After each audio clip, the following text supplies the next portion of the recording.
І все в житті відбувається вчасно. Знаєш, не треба поспішати.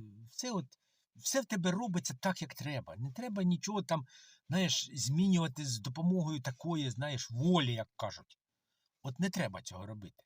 Роби свою роботу кожен день, але роби.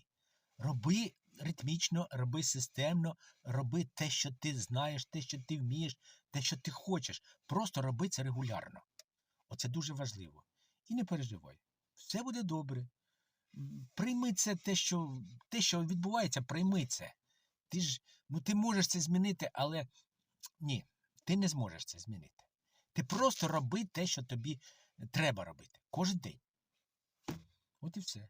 І якщо ти хочеш бути, знаєш, в компанії тих людей, які мислять по-іншому, які хочуть іншого, будь ласка, підписуйся. Ти тут побачиш багато чого корисного. Честь маю. Гарного дня.